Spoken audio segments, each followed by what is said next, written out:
decided that that's how I'm going to cart these things around. This is clutch F. Next one I'm going to pull out is clutch G, which would be this one right here. Almost come in sideways with the forks and just pick it right out of there.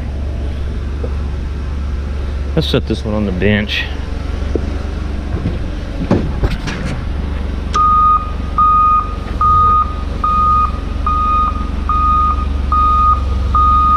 Try not to drop it off the end of the forks would be nice. Let's tilt her back a little bit.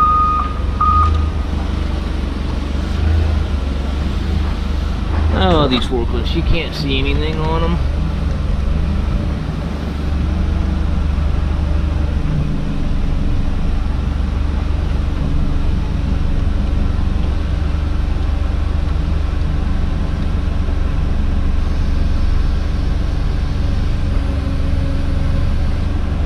Is she going to stand on her own?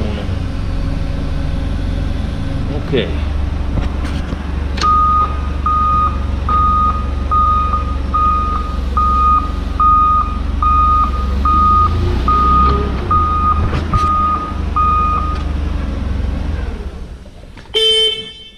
Alright.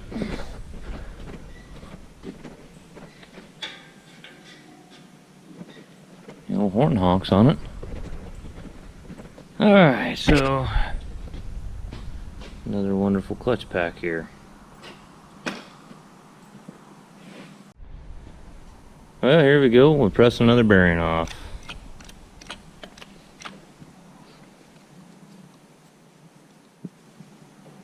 This is shaft F.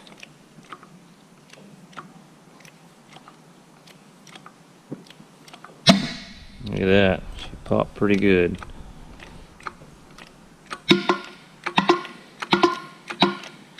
Easy money.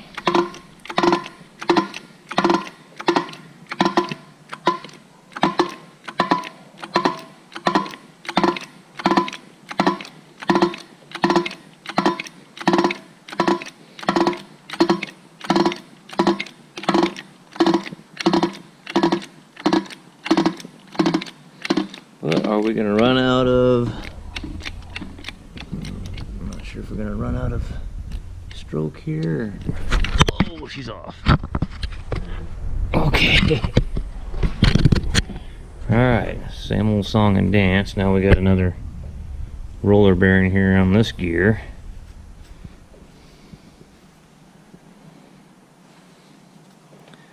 So I need to back this off.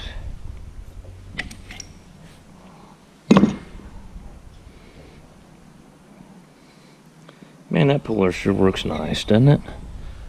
That is just a slick deal. Okay. Alright, I got a little smarter this time. I put some nuts on the all thread here so the plate didn't slide down the tube on me. These are Temkin bearings, or 212049s. You'll see a lot of those on truck hubs. Same damn bearing. So we might get some bearings from a truck outfit instead of John Deere on this one, because I'm sure John Deere is going to be about 3 times more than what anybody else is. So I gotta get 3/4 inch wrench and get these off, or a 5/8, I mean, not a 5/8, a 15/16. No, it'd be 3/4 because this is 1/2 inch all thread. Duh. Because we're gonna have to change our game up here and put our other plate on to get this other gear off. Lay this plate down. Well, I finally got tired of messing with it and took my cutting torch and cut this bearing up here off.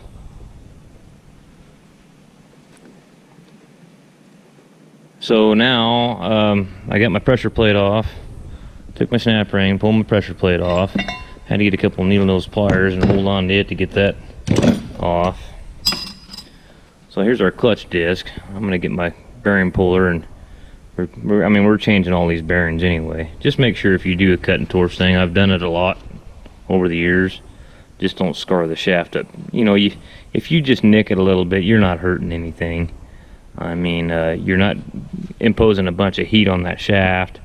I mean, I used to do a lot of Eaton transmissions in trucks, and to be honest with you, we got to where we didn't even use pullers. We just took the torch, we cut all the bearings off of it, saved us so much time, and then we would, you know, heat all our new bearings and slide them right back on the shafts. We'd clean everything up, you know, of course, and make sure there wasn't any slag anywhere, and then put them back together. So now, I think what I'll do is I'll tip this upside down and let's get all the disc out of it. And make sure nothing's hot here when I grab that. I got crap on this bench everywhere.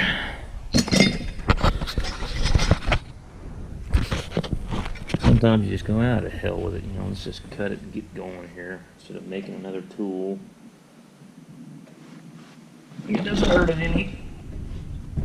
Well, it does if you get a little carried away with your torch, it does, but you just got to be really careful.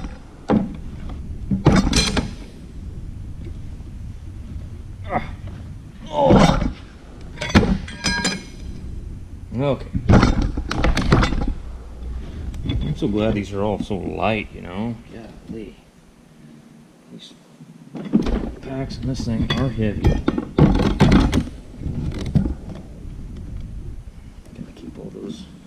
In order and tip this thing back up. Oh, there's still some in there. Holy shit. Could be every end. Golly, there's a lot of... Damn, there's a lot of disc in this thing. A 90-degree pick. Maybe I can get a hold of those with my pick and pull them out of there. I had a pick here somewhere. I don't really know what I did with it, but I had one somewhere.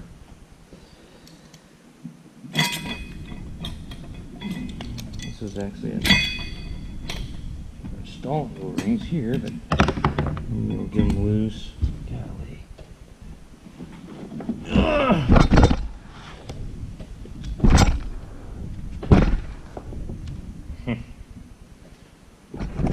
Tap one with the hammer here on this gear and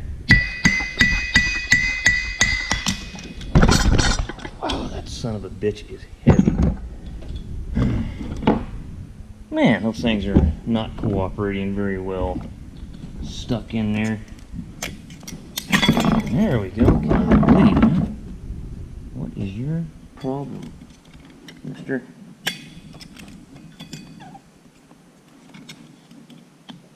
That's a clutch disc right there. It's not really wanting to come out of there either.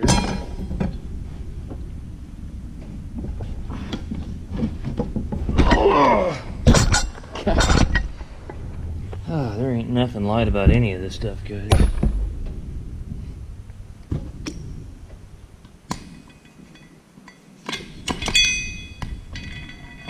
There we go. We got her now.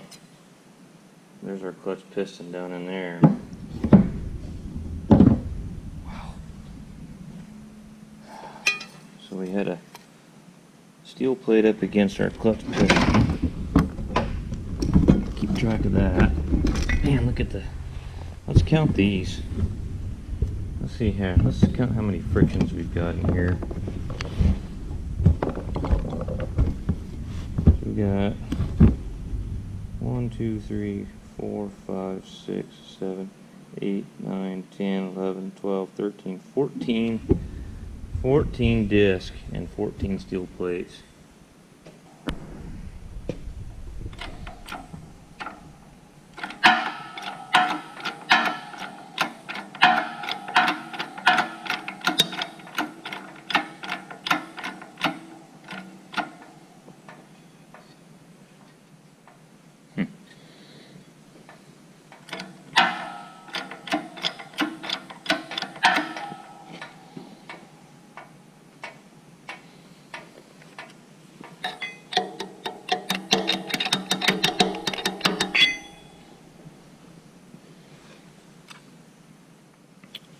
Pipe must be hitting that ring. I gotta relax it again.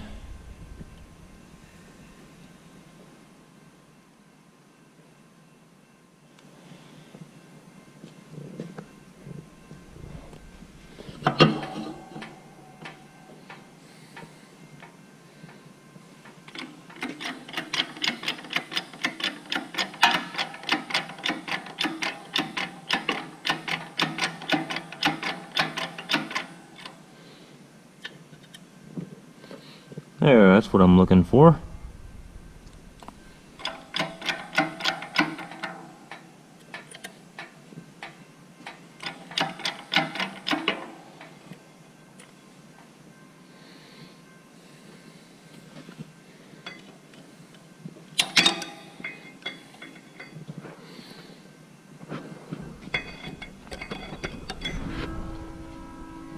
Can't believe that snap ring just did that.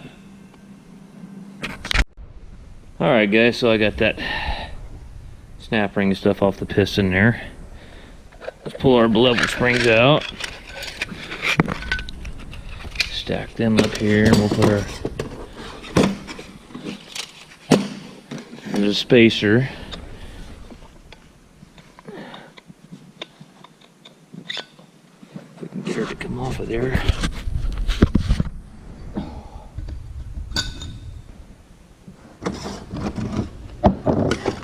These are all set up pretty similar to the same way. Okay, so let's get a little compressed air and we'll put it in our port right here and pop that out of there.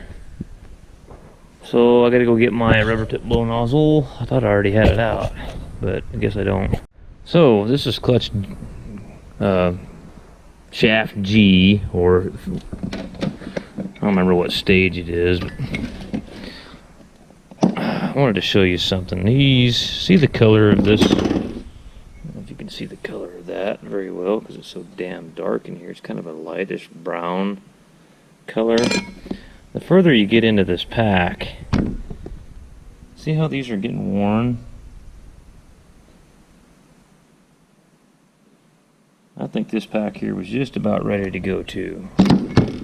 What I got a feeling is, I think when you get this many frictions and steels stacked together, and if you lose 10 thousandths, I'm not 10 thousandths, if you lose even maybe 5 thousandths to, yeah, you could lose 5 to 10 thousandths of thickness on each one due to wear, and you accumulate that times what, 11 of them, there's 50-60 thousandths worth of clearance gone. So I'm wondering if because I don't see a clutch piston or anything on this one drum over here that was screwed up, or piston seal. I'm wondering if it just, was trying to smash them together and all those were worn out, and then it eventually overstroked the piston maybe and came past this lip to where it was blowing, oil past it. I'm not quite sure, or the inner one. I can tell you right now, this one here is really close to doing it too. It's got a bunch of those in there like that. Well, I'm gonna keep going. I hate it when I don't see an obvious problem that makes me wonder. I'm really gonna check that case out though. I gotta get the input shaft out of this thing now.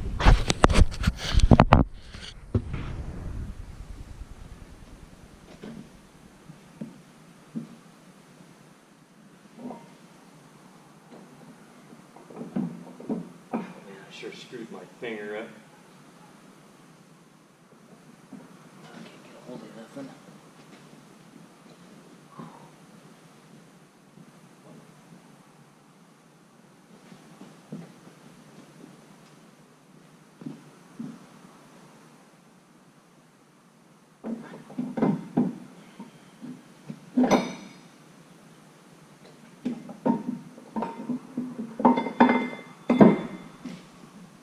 There's the input shaft. We'll just lay it down here.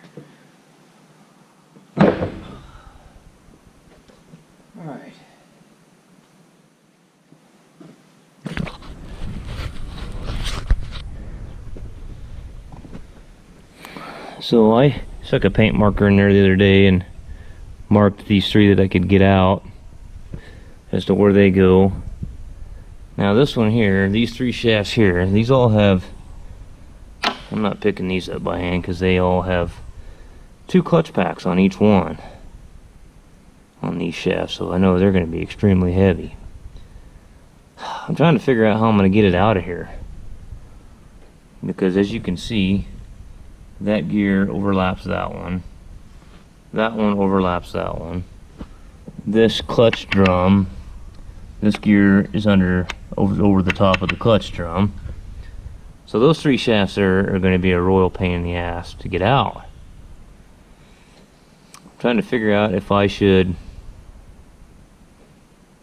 get this gear off and this gear off with it in there, then I could pull this shaft out, and then I could pull, I still would have trouble down there though, because that gear is over that one.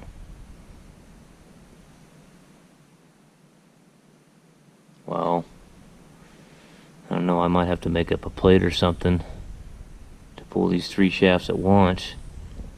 Well, I'm going to figure out what I'm going to do here, and I'll be back with you, because I'm not quite sure yet. Well guys, as you can see, I made myself a puller kinda here. So it's just 1/2-inch plate with some legs welded on the end. You kind of just slide it over the gear and you put the jack in there. Well, I mean, I braced it in the corners here, and then it was bending it, so I put some 1/4-inch angle iron on top of it to try to stiffen it up. It's still bending it, and gear hasn't moved, so now it's time for heat. Starts doing that, it's time for heat.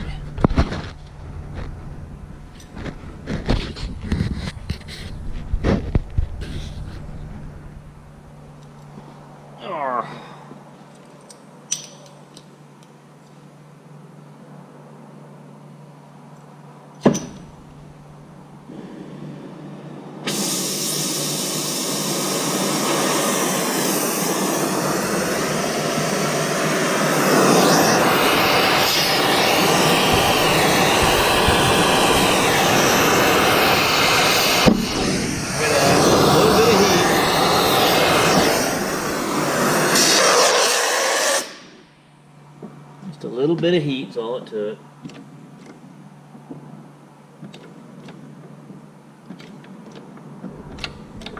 Now it's going to come right off of there.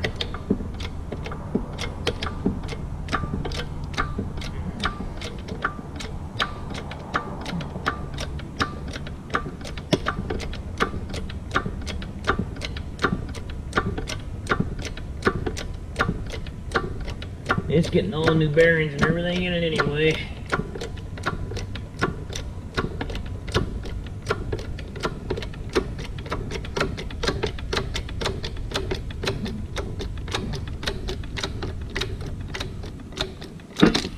All right.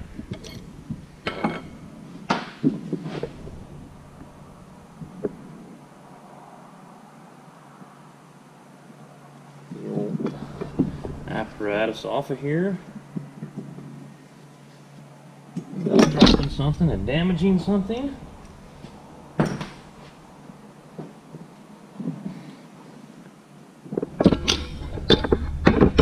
Ugh. That's a heavy gear.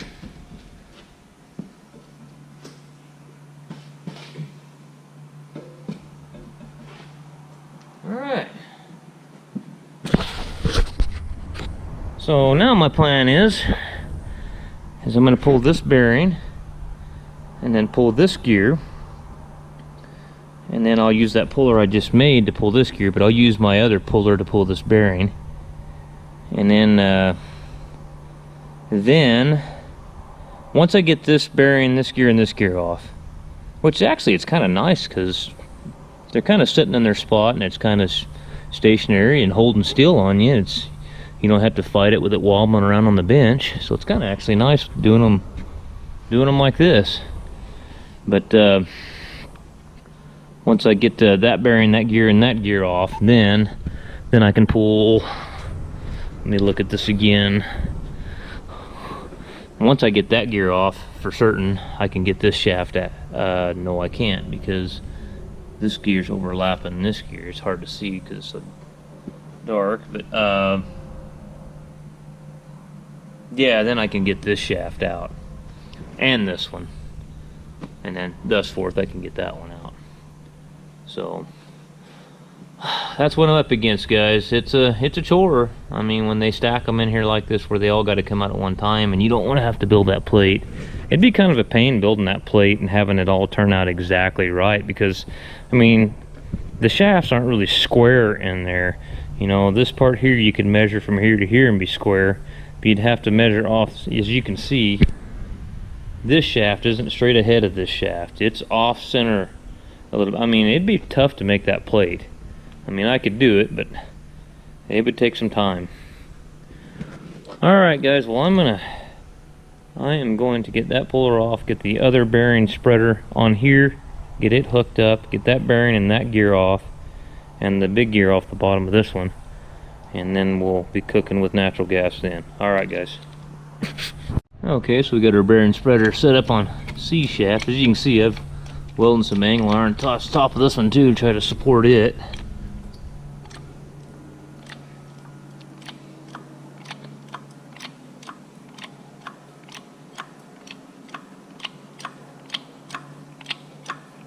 I'm gonna have to put some heat on this one too, man. Things are coming off kind of tough. Part of the problem is I'm not getting under that inner race good enough either. It's kind of hard to get up under there. The bearing spreader just doesn't want to do it. So, well, we got a cutting torch. We'll be fine.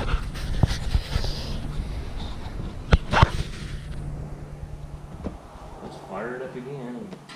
I left my striker on the.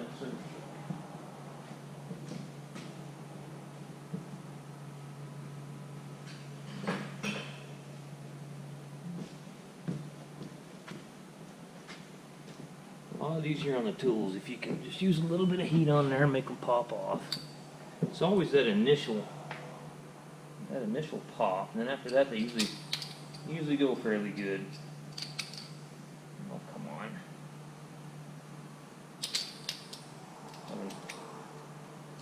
Troubles here.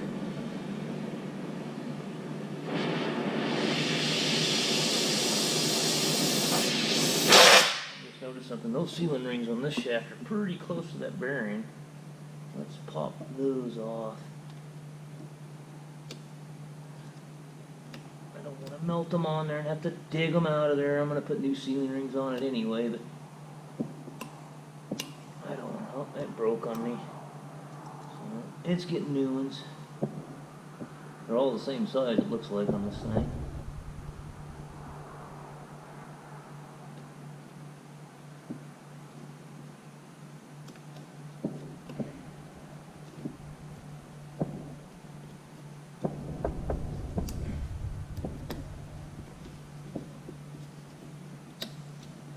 Alright, no melted plastic in the grooves, that's a good thing.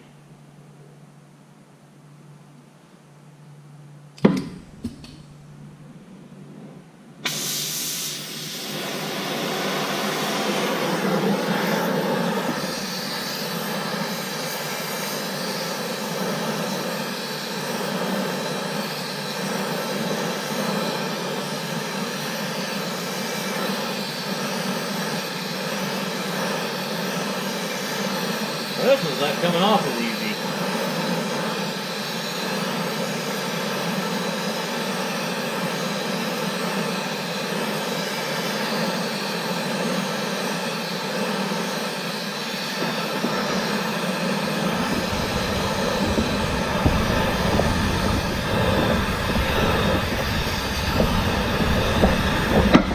There it goes.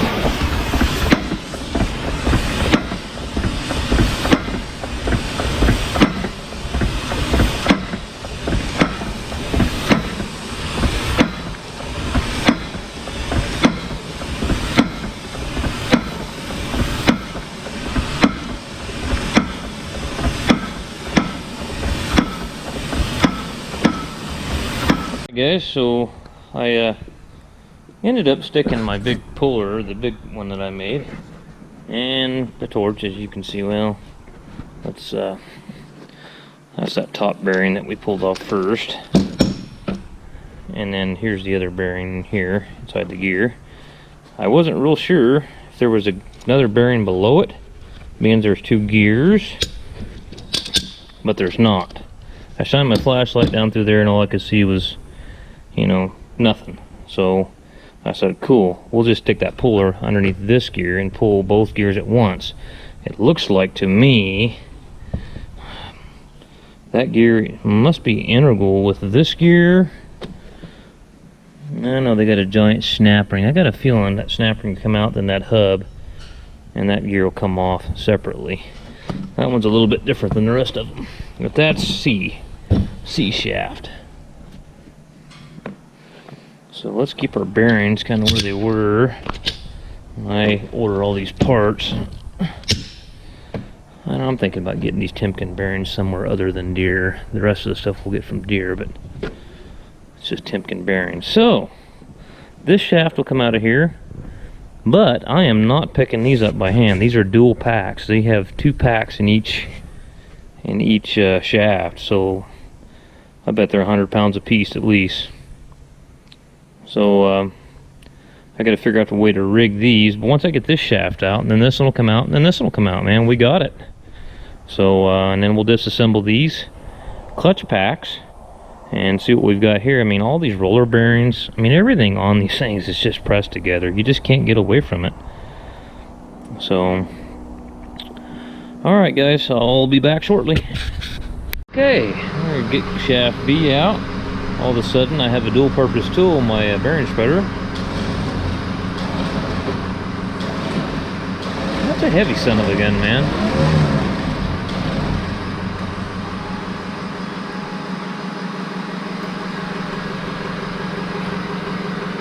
Well, let's set her on the floor by the bench. I think I'm going to put the bearing spreader and stuff on the ground and kind of disassemble it on the ground. It's going to be the easier way to go. Now this pack here, yeah, it's all going to have to come apart from the very top. I wonder how this... Yeah, you're going to have to be able to get to these frictions and stuff on the other side here.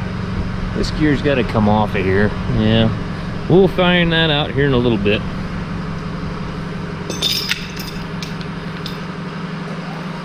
Yes.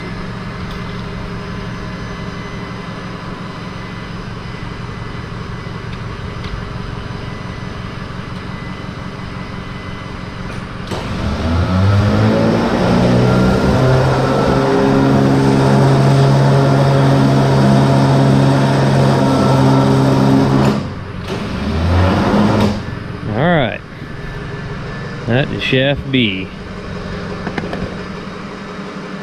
Now we got to get shaft D and C out. I got to figure out how I'm going to do that. Well, I'll be back in a minute once I figure that out. Well, guys, the other 2 shafts, just wrapped a slip hook chain around them, and we'll lift them out of there. Yeah, let me get kind of have to balance them a little bit while you're doing it.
Well guys, there it is. We got them all out.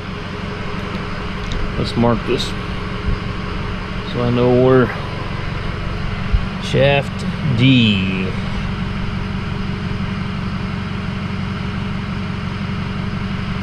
Alright. All these cups, all these bearing cups are just slip fit bearing cups. See, they just slide right out of there.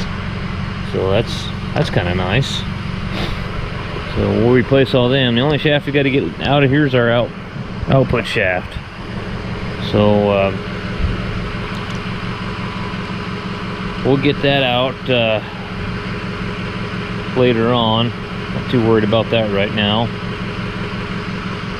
Now I need to disassemble the rest of these packs. So that's our next project, is start disassembling these packs and see what we got here. Well guys, I've got these 3 shafts.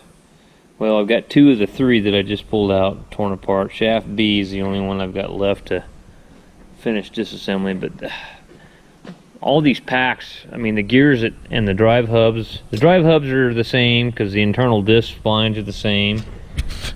But other than that, everything on them, all the pressure plates are 756 thousandths thick. All the clutch discs measure the same. The steels measure the same. They have the same amount of frictions in the steels. They're all the same. So I got that one shaft left. All these packs look actually, I mean, really good. You know, nice good color on those frictions. They weren't burned at all. It looked like the only clutch pack they lost was clutch L. But so on these packs, what we'll end up doing is we'll change our frictions and steels. We'll put new clutch piston seals on the clutch pistons on every one except for clutch L. Clutch L, this one here, all these, the one that slipped, we're going to put new frictions and steels. We're going to change, I'm not sure if this all looks, I don't know if I can get that pressure plate off. I don't think I'm going to use the pressure plate either. As bad as that slipped and as expensive as these parts are, if they slip that bad to where all these are stuck on the clutch hub and they're all warped on there, then that clutch pressure plate might be warped too, and I don't want to take a chance. So I think basically this whole clutch hub, gear assembly, the whole damn thing's going to get changed out. So and then of course of every bearing in it we're going to change. I still need to get this shaft out, which is not that big of a deal. We basically pull this plate out here, and then yeah, then it just slides out of there. So alright guys, well that's finally finally got time to work on this thing again. I just had so many emergency projects going on, and now everybody's harvesting, so every 5 seconds it's some big blow up somewhere.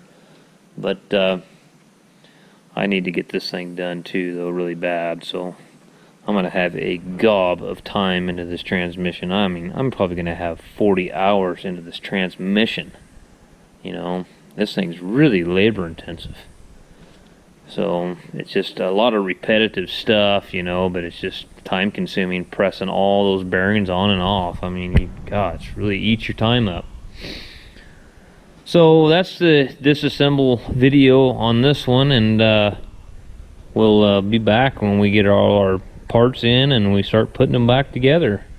She'll go together easier than she came apart. We'll be taking stuff out of the oven and sliding bearings on instead of pressing and popping and heating. So alright guys, we'll see you next time.